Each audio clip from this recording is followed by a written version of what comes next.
The rain hammered against the windows of the house in Lecce, Lagos, but Bella was no longer inside. She stood in the driveway, 7 months pregnant, watching her husband Marcus load her suitcase into a pile created specifically to humiliate her. His mother held an umbrella over his mistress, V, protecting her from the same storm they had forced Bella into. Marcus had just announced at her baby shower that he was divorcing his pregnant wife because she brought nothing to the marriage. But what he didn't know was that the IM Carter who controlled the 80 billion naira deal he desperately needed was the same woman now standing soaked in his driveway. Would Bella use her hidden power to destroy him, or choose something else entirely? 3 hours earlier, the baby shower had been perfect. Bella had spent the morning arranging pastel pink balloons in their living room. Her hands moved carefully over her swollen belly as she set up the gift table. Everything looked exactly as she had planned it. The guests arrived with wrapped presents and bright smiles. They admired the decorations and complimented Bella on how beautiful she looked. Her cousin Mary helped serve the cake. Her college friend Joy poured drinks for everyone. Bella felt happy that morning. She had no idea what was coming.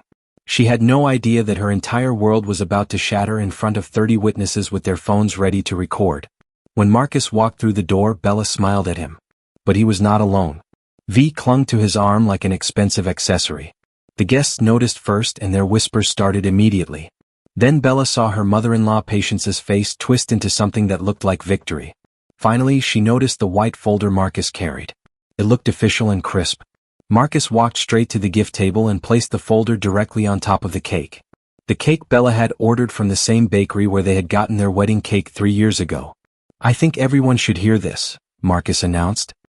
His voice carried that corporate tone Bella had heard 1,000 times during business dinners where she sat silently beside him.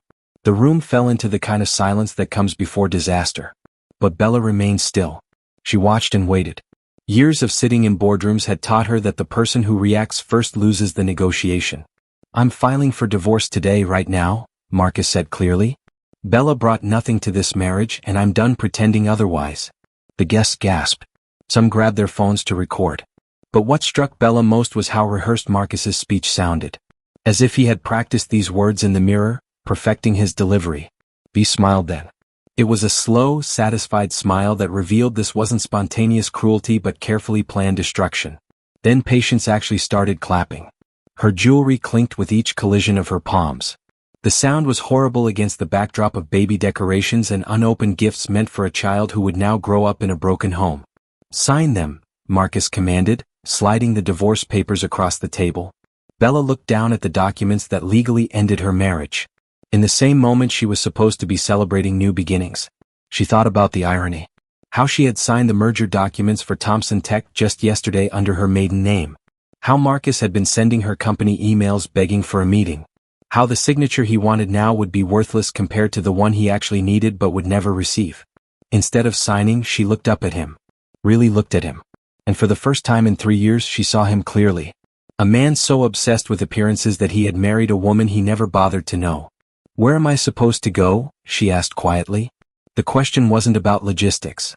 She owned 4 properties across Lagos State, none of which Marcus knew about. But she wanted to test whether any shred of humanity remained in the man she had once loved. "That's not my problem anymore," Marcus replied. Patience actually laughed. She laughed as if watching a pregnant woman being cast out was entertainment rather than cruelty.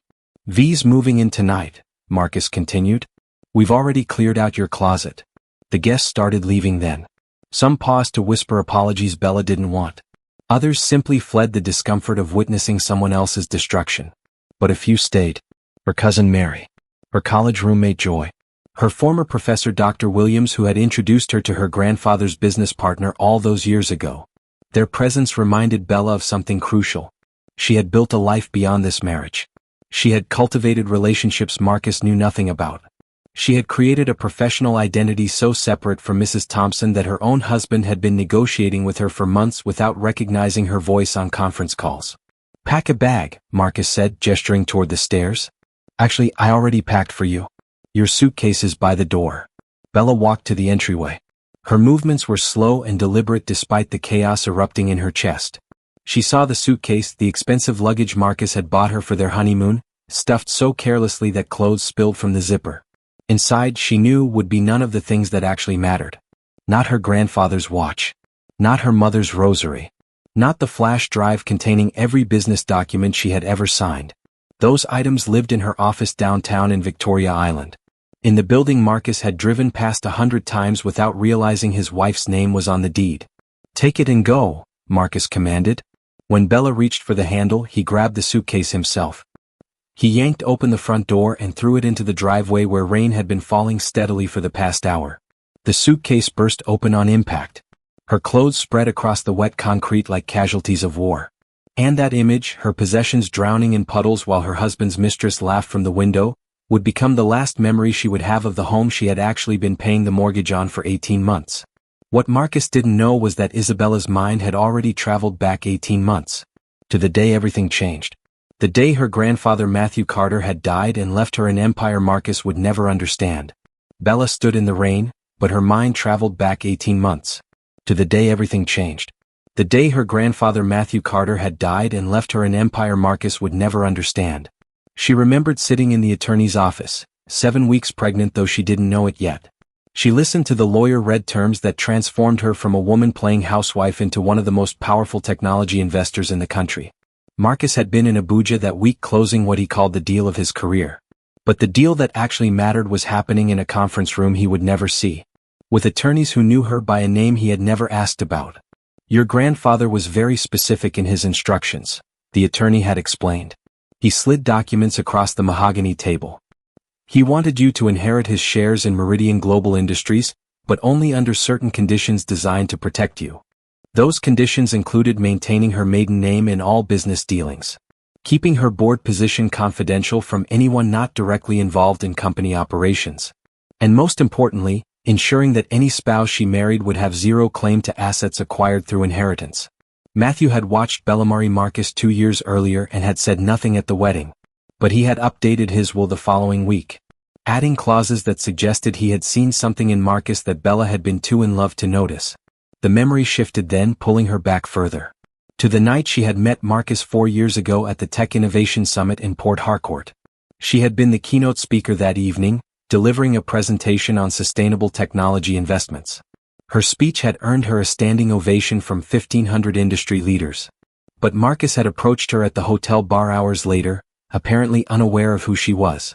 "I'm Marcus Thompson," he had said, extending his hand with the confidence of someone accustomed to being the most important person in any room.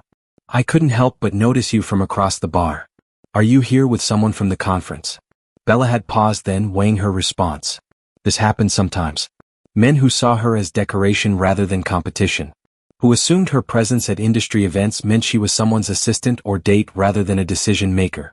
She had been about to correct him, to explain that she had been the woman on stage he had apparently missed. But something had stopped her. Curiosity about whether someone could love her without the complexity of her professional life, without the weight of her family name, without the barrier of wealth that made every relationship feel transactional. "I'm with Meridian Global," she had answered carefully, which was technically true though wildly understated. Marcus had nodded, saying, "Good company. I've been trying to get a meeting with their board for months." Their entire relationship had been built on that initial deception. Or more accurately, on Marcus's assumption and Isabella's willingness to let him assume. He had talked endlessly about his career, his deals, his vision for Thompson Tech's future. But he had rarely asked about her work beyond superficial questions he never waited to hear answered. When she had mentioned her father had been a cleaner and her mother had washed clothes for wealthy families, Marcus had actually looked relieved, as if her humble origins confirmed his belief that he was marrying down, securing himself a wife who would be appropriately grateful for the lifestyle he provided. Could Bella really let Marcus discover the truth and watch his world collapse? Or was there another way to handle this betrayal? The rain intensified, pulling Bella back to the present. But another memory surfaced. The day she had discovered she was pregnant, 3 months after her grandfather's death. Deep into the process of restructuring Meridian Global's leadership. She had been in her downtown office in Victoria Island. The one with floor-to-ceiling windows overlooking the Lagos harbor. The one Marcus had never visited because he thought she volunteered at a women's shelter on Tuesdays and Thursdays. The nausea had hit so hard she had barely made it to the private bathroom. Joy, her executive assistant and college roommate, had handed her a pregnancy test without being asked. Somehow knowing before Bella did that this exhaustion wasn't from 14-hour days, but from creating life. Does Marcus know? Joy had asked after the test confirmed what they both suspected. Bella had shaken her head, thinking about how to tell her husband she was carrying his child while simultaneously managing a 12 billion naira technology portfolio he knew nothing about. She had planned a romantic dinner that night, rehearsed the words, imagined his joy. But Marcus had cancelled via text. Drinks with clients. Don't wait up. She had eaten alone in their kitchen, one hand on her still flat stomach, wondering if the man she had married was capable of loving something that demanded more than he was willing to give. The following weeks had revealed the answer. Marcus's excitement about the pregnancy had lasted exactly as long as Bella remained symptom-free and convenient. The moment morning sickness disrupted their routine, the moment her body began changing in ways he found unappealing, the moment she had needed him to attend a doctor's appointment and he had sent his secretary to reschedule, that was when Bella had understood. Her marriage was performance rather than partnership. But instead of leaving then, she had made a different choice. She had doubled down on her work, expanding Meridian Global's reach while Marcus was traveling, building an empire that would ensure her daughter, she had learned the gender at 16 weeks, would never depend on a man the way Bella had foolishly depended on Marcus. The restructuring had been brilliant. Even her board had admitted it. Bella had identified 3 failing companies with revolutionary technology but poor management.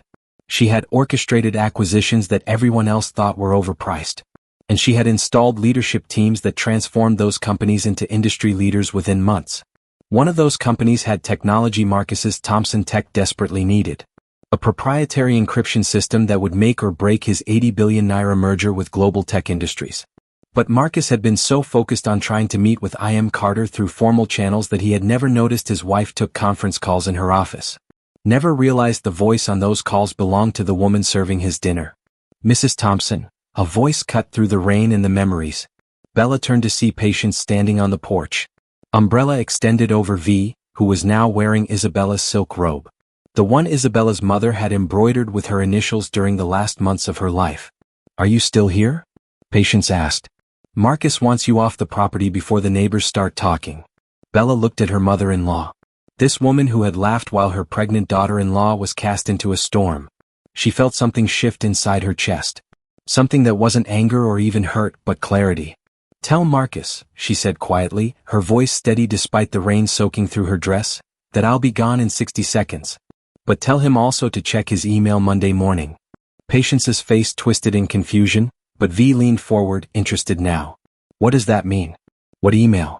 Would Isabella's words finally reveal the truth, or would Marcus remain blind to his catastrophic mistake until it was too late? Bella smiled then. A small, sad expression that held 3 years of silence and 18 months of secret empire building. It means, she said softly, pulling out her phone and typing a message to her executive team, that consequences are a patient teacher and some lessons cost everything. She pressed send on the email that would initiate phase 1 of the Thompson Tech contract review. Then she turned away from the house, from the life she had built on a foundation of deception, Marcus's and her own. She walked toward the black car that had just pulled up to the curb.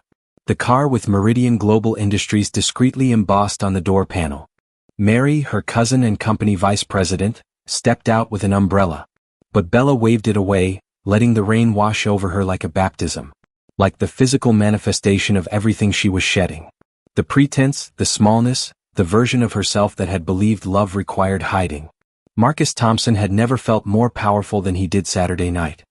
He watched V arrange her designer clothes in the closet Bella had vacated just hours earlier. The baby shower destruction had been perfect. Better than he had imagined when he and V had planned it over drinks 3 weeks ago. The video Patience had posted was already viral on social media, racking up views from people who didn't know the full story but loved watching someone else's drama unfold. You were incredible today, V purred, wrapping her arms around him from behind. The way you just took control. Didn't let her manipulate you with tears or that pregnancy act. You're finally free. Marcus nodded, pulling up his email to check the message he had been waiting for. The confirmation from Meridian Global Industries that the contract signatures were processed and the 80 billion naira merger with Global Tech was officially approved. The deal had consumed 2 years of his life. Had required him to mortgage everything he owned to keep Thompson Tech operational while negotiations dragged on. But it was worth it. Because this deal would make him a billionaire. Would put him on magazine covers. Would prove to everyone who had ever doubted him that he was destined for greatness. His phone buzzed with a text from his business partner Craig. Still no confirmation from Meridian Global. Board meeting got moved to Monday morning. Did something change? Marcus frowned, typing back quickly. Nothing changed. Carter confirmed last week that everything was approved pending final review. It's just bureaucracy. But even as he sent the message, something nagged at him. A detail he couldn't quite place. A feeling that he had missed something important. Sunday morning arrived with deceptive calm.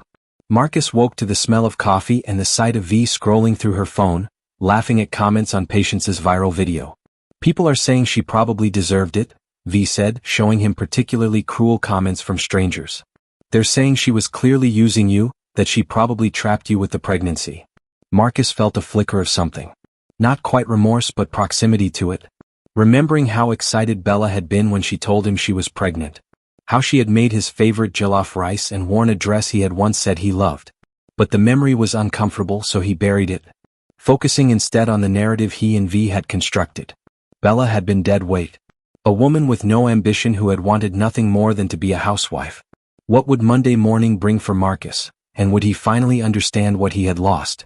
3 days after the phone call that destroyed his empire, Marcus sat in what had been his home office, surrounded by boxes he couldn't afford to move and foreclosure notices he couldn't bear to read.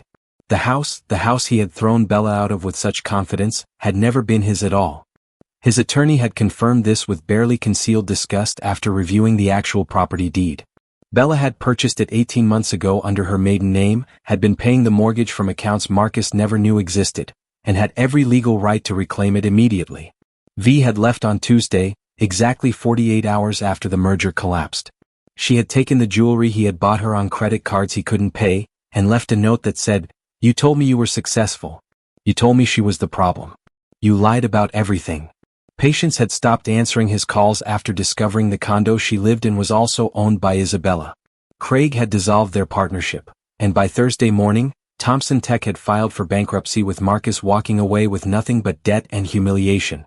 The newspapers covered it extensively. One journalist published an article titled, "The Housewife Who Held the Keys, How Carter Quietly Built an Empire While Her Husband Built His Ego." It detailed everything. Isabella's father Robert, who had worked as a cleaner for 40 years. Her mother Catherine, who had washed clothes for wealthy families while fighting cancer. Her grandfather Matthew, who had mentored her through university.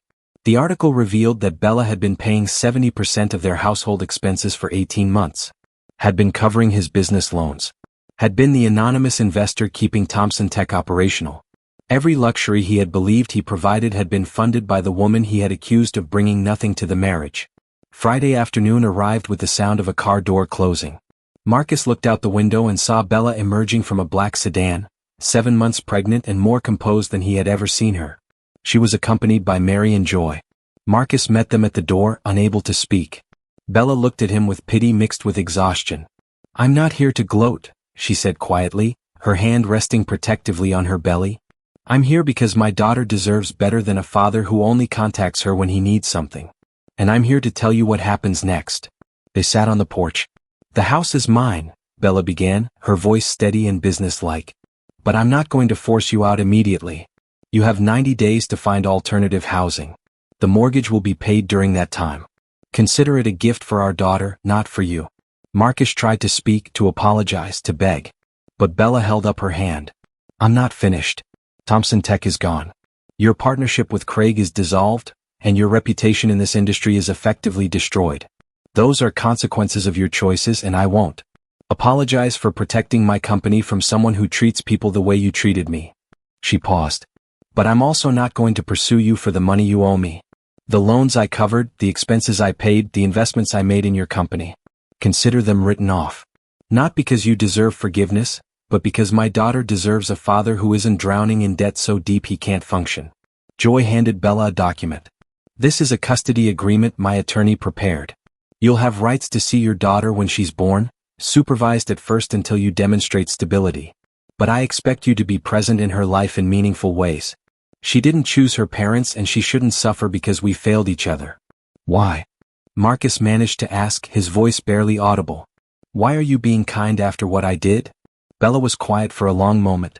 "Because my father spent 40 years cleaning office buildings where men like you worked, and he never let their treatment of him change who he was. Because my mother washed clothes for people who wouldn't invite her to sit at their tables, and she never let their prejudice make her bitter. Because my grandfather built an empire and taught me that real power isn't about crushing people. It's about building something so solid that other people's cruelty can't touch it. She stood, one hand supporting her lower back. I'm not being kind, Marcus. I'm being the person my parents raised me to be, and I'm showing my daughter that we don't have to become what hurts us. Bella walked back to the car, Mary and Joy flanking her protectively. Marcus remained frozen on the porch, watching the only woman who had ever truly loved him drive away for the last time. Inside the house, Marcus finally opened the portfolio Bella had left behind. Inside were three things. A copy of the custody agreement. A check for 50,000 naira with a note that said, "For immediate expenses. Your daughter deserves a father who can afford to see her." And a photograph from their wedding day, when Bella had looked at him like he was her whole world, and he had been too blind to see that he was holding the sun and calling it ordinary. 18 months later, the Daily Business Journal headline read, Meridian Global Industries acquires global tech in record-breaking 95 billion naira deal. I am Carter named CEO of merged entity. But Bella barely glanced at it as she adjusted the baby carrier strapped to her chest. Her 15-month-old daughter Sophia cooed happily while reaching for the framed photograph on Isabella's desk. The photo showed 4 generations of Carter women. Her great-grandmother who had immigrated with nothing but hope. Her grandmother who had worked in factories. Her mother Catherine in her house-cleaning uniform holding young Isabella. And now Bella herself holding Sophia. She's getting so big, Mary said from the doorway, carrying coffee and morning briefing documents. And before you ask, yes, Marcus confirmed for tomorrow's visit. That's 6 weeks in a row now. Joy says he's actually early every time, brings books, stays the full 2 hours even when Sophia falls asleep. Bella nodded, feeling complicated emotions. The supervised visits had become unsupervised 3 months ago after Marcus had completed parenting classes, proven he could show up consistently, and the court-appointed therapist reported his interactions with Sophia were genuinely loving. He lived in a modest apartment in Ikeja now, working as a consultant for startups. And according to Joy, he had been attending therapy twice a week and had stopped following V on social media after she got engaged to someone else. How's he doing? Bella asked, surprising herself with genuine curiosity. Mary pulled out her phone. Joy sent me this yesterday. The image showed Marcus at a community center teaching a coding class to teenagers, his expression patient as he helped a young girl. He's been volunteering there for 8 months, teaching kids from low-income families basic programming skills. Doesn't charge anything. Just shows up every Saturday. Bella stared at the photo. Does he know you're showing me this? Joy says he'd be mortified, Mary replied. But she also said when Sophia grabbed his finger last week and said, Dada, for the first time he cried. Told Joy afterward that he didn't deserve it, but he was going to spend the rest of his life trying to. Sophia grabbed at Isabella's necklace, the one with her mother's cross and her grandfather's ring redesigned into a single piece. Bella caught her daughter's tiny hand and kissed the fingers that carried Marcus's eyes but her own stubborn determination. Set up a meeting, Bella said finally. Not about Sophia. About the tech literacy program he's running. Meridian Global has education initiative funding for exactly that kind of community work. If he's doing it properly, if it's actually helping kids who need it, then maybe we should be supporting it officially. Are you sure? Mary asked carefully. You don't owe him anything. Not after what he did. Bella looked down at Sophia. I don't owe him anything, she agreed quietly. But I owe my daughter a father who's actually trying to be better, and I owe those kids in his program a chance at opportunities my parents had to fight for. This isn't about Marcus. It's about the kind of world I want Sophia to grow up in. One where people can fail catastrophically and still find their way back to decency if they're willing to do the work. Mary nodded slowly. Your mother would be proud of you. Not for the billions or the CEO title. For this. For choosing grace when you had every right to choose vengeance. My mother, Bella said, her voice catching slightly, would remind me that vengeance is a luxury poor people can't afford, but grace is a gift anyone can give. She glanced at her office windows overlooking Lagos Harbor, thinking about her father who had crossed similar waters with dreams bigger than his bank account. About her mother who had believed education was the inheritance that mattered most. About her grandfather who had seen potential in a cleaner's daughter when everyone else saw limitations. Bella held Sophia close, standing in the office her grandfather had built and she had transformed. She looked out at the city and smiled. Not because she had won, but because she had learned that the greatest victory was never needing to prove anything to people who couldn't see clearly. She had been enough all along. They just hadn't been capable of knowing it. And now, holding her daughter while running a 95 billion naira enterprise, she had stopped hiding, stopped shrinking, stopped believing she needed to be less so others could feel like more. The rain had passed. The sun was shining. And Bella Carter, the woman who had stood soaked in a driveway 18 months ago, had chosen to build something better than revenge. She had chosen grace, dignity, and a future where her daughter would know that real power wasn't about crushing people, but about building something so solid that other people's cruelty could never touch it. We've come to the end of today's story. I hope it touched your heart. Thanks for watching and staying with us till the end. Don't forget to like, share, and subscribe for more inspiring stories. See you in the next one. And tell us in the comments, where are you watching from?